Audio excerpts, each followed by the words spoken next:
All right, people, this is the moment of truth. I got a confession to make. No, I'm just kidding.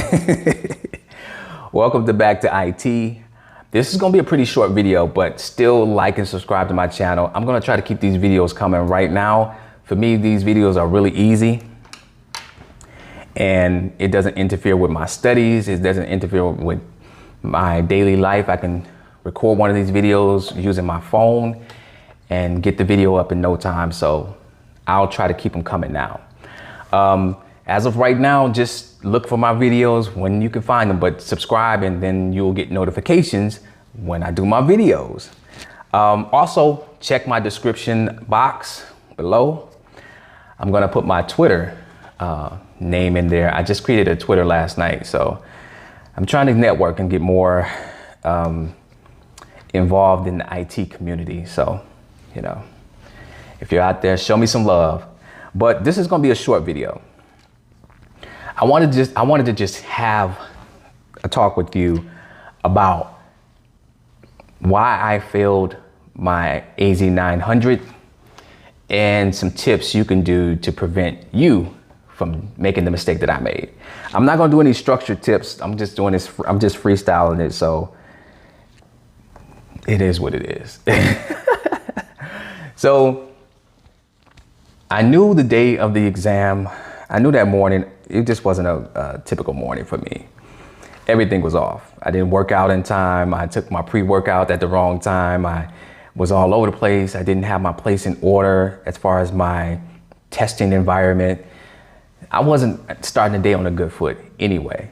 So when I started taking that exam and I saw that half of the material that was presented, I didn't know the answer to, I knew I was going to fail. But the crazy thing about it is I still almost passed the exam, which is crazy, by guessing.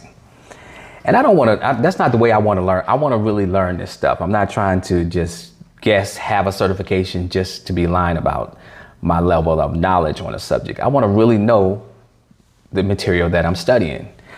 But I also learned some important things, you know, right after I failed that exam. You know, yeah, I was pissed probably the first hour, but I quickly regrouped. And that's the advice I'm gonna give to you. If you do fail it, you gotta regroup. You gotta get it back together so that you can prepare to pass it next time. Another thing that I learned is when I didn't pass it, I learned to just write down anything I could remember from the exam that I knew I got wrong or that I knew I did not know.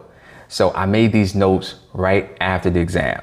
And I'm gonna tell you, like, the same day that I failed the exam, I was already preparing to my studies for the next exam. I didn't allow myself to be down hardly no time, you know, and I think that's very key. Because in any industry, especially IT, you know, I'm trying to get back into the game. I'm going to come across a lot of tough situations. I'm going to come across a lot of no. I'm going to come across a lot. So I can't let something as small as that, you know, knock me off my game.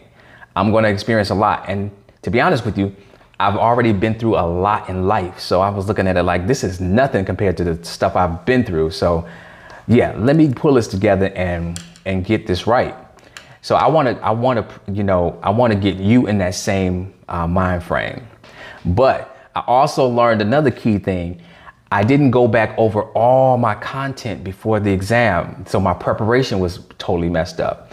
You know, if you spend 5 to 6 weeks studying or preparing for an exam, the stuff you studied in that first week starts to get kind of, you know, cloudy by the 5th and 6th weeks of studying new material all those other weeks.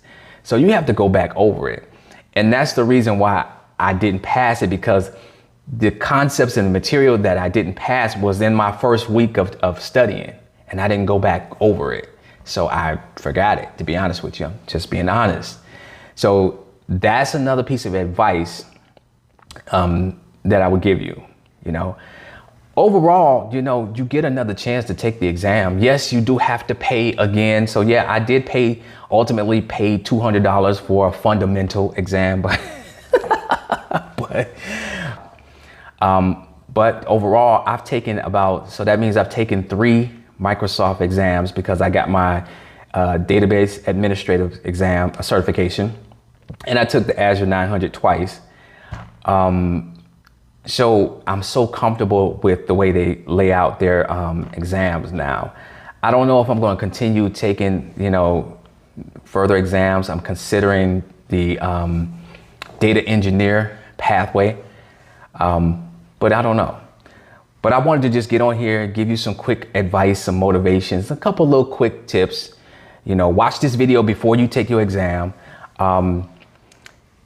But I will put most of my energy, especially if you're new to the cloud, put most of your energy and time in understanding cloud. Don't be one of those newbies who only want to study the data dumps and practice exams and not really learning and studying the concepts. That will be one of my biggest pieces of advice, because I know a lot of people who reach out and they're like, I want to take the exam and I want to get the data dumps. I want the practice exams. And I'm thinking to myself, but do you even know the content though? Sure, you can memorize some multiple choice answers, but do you really know the content? Because at some point, you're going to have to put this into play. You're going to have to put this into actual experience. And that certification, they're going to be looking at you like, okay, they probably won't look at you off a fundamental certification, but let's say you do the same thing towards a bigger certification, an MSCA certification. They're going to expect you to know certain things, and they're going to be looking at you like, damn, how did you get this certification and you don't even have the basic knowledge? So I don't want to be a fraudulent IT person. There's some frauds out there, but I don't want to be that person. So take these key pieces of advice. I don't know how many it is. I decided that I'm not structuring my videos because I'm not a structured person. Just get the messages, get the point, and get past the exam. All right. So please like and subscribe to my channel, and look in the description box. I'll put my Twitter name in there for you to add me on Twitter as well. All right. Peace.